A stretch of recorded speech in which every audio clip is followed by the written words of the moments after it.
در شهر خوجند چمپیونات تاجیکستان اوید با فوتبال بین دسته‌های لیگ دوم منطقه سوخت آغاز گردید. پیش از آغاز بازی اولی چمپیونات مذکور رهبریت ریاست کار با جوانان و ورزش ولایت و نمایندگان فدراسیون فوتبال سوخت با بازیگران همه دسته‌ها در موسم امسال برای کامیابی‌ها تمنا نمودند.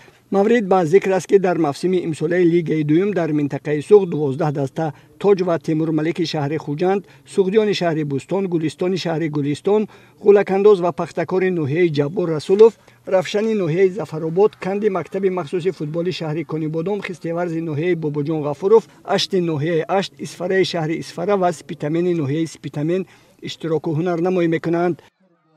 امسال چمپیونات جمهوری تاجیکستان بین دسته‌های لیگ دو منطقه سوخت آغاز گردید. من همه فوتبالبازان دسته‌ها رو با موسم نو چمپیونات تبریک گفته به همه دسته‌ها پیش از همه برای کار آرزومندم. من می‌خواهم که چمپیونات ولایت سوخت در سطح بلند هر یک بازی برپا گردند. ما فوتبالبازان دسته سوخدیان شهر بوستان کوشش می‌کنیم که در موسم نو فوتبال بازی خوب نشان دهیم و جای نماینده را اشغال نماییم. به همه دسته‌های فوتبال اشتراکچیان فوتبال دسته ولایت سوخت برای کار خواهانم. دیدار نخستین دور اولی چمپیونات مذکور در ورزشگاه لاچین شهر خوجند بین دسته‌های تاج و سوخدیان شهر بوستان برگزار شده با حساب 9-2 با فایده بازیگران دسته تاج شهر خوجند به انجام رسید. در دقیقه 18 دیدار حساب را مهمانان کشودند. توپ اولین را به دروازه تاج توردی اسماعیلوف زد.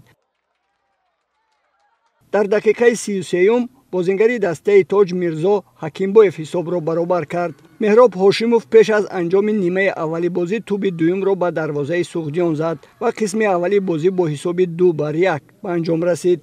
2 دقیقه بعد آغاز قسم دوم توپ دوم خود و سوم دستش را میرزا حکیمبویف وارد دروازه سوخدیان کرد.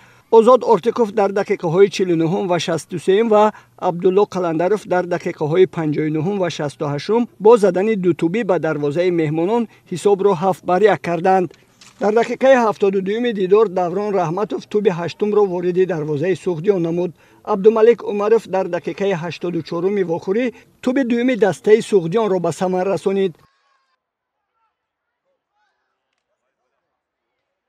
2 دقیقه پیش از انجام دیدار دوران رحمتوف بار دیگر خط حمایه دروازه مهمانان را رخنه کرده حساب نهایی بازی را به 9-2 برابر کرد و با همین حساب دیدار اولین لیگ دوم منطقه سوخت به انجام رسید.